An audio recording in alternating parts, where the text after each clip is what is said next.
In 2025, Marvin Bracy-Williams, one of the fastest men on earth, a World Championship medalist, saw his career hit a brick wall. USADA, the United States Anti-Doping Agency, announced that Bracy-Williams accepted a 45-month ban.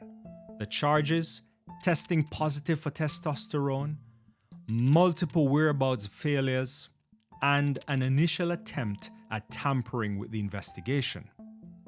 But this was not just a simple drug test.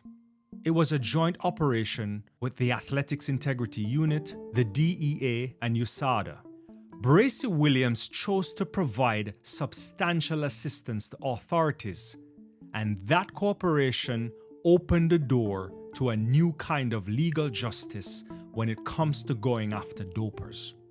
Enter the Rodchenkov Act.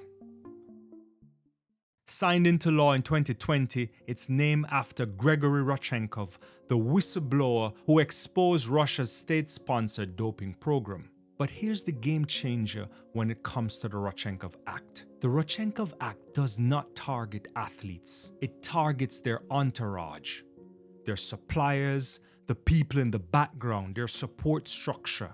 And it makes it a federal crime to influence major sporting events through doping. And because the Olympics and other major meets involve US athletes, their sponsors, and broadcasters, the United States Justice Department has the power to prosecute conspirators anywhere in the world. And the penalties can include up to 10 years in jail and fines up to $1 million US. So, going back to Marvin Bracy, using the information gathered from the investigation, federal prosecutors took aim at a guy called Paul Alexander Askew.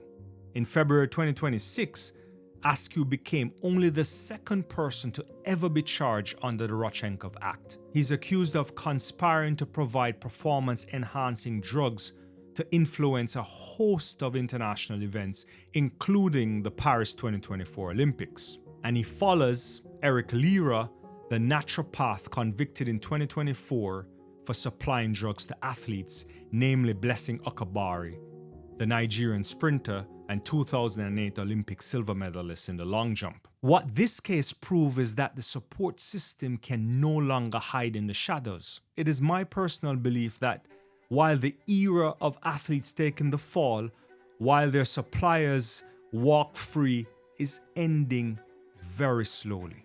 Criminal charges have only been applied to 2 people to date. And I think that the United States needs to do more to signal that doping isn't just about sports violation, it's a federal crime.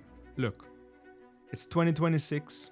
The Rodchenkov Act was signed in 2020. 2 people charged, 1 convicted, and the person convicted only got 3 months in prison. I don't know if it's because it's difficult to go after these people or if they're not providing enough resources, but more has to be done. So I commend the effort because we need integrity in sport, but there's a lot more that needs to be done. Let me know your thoughts, and I'll see you next time.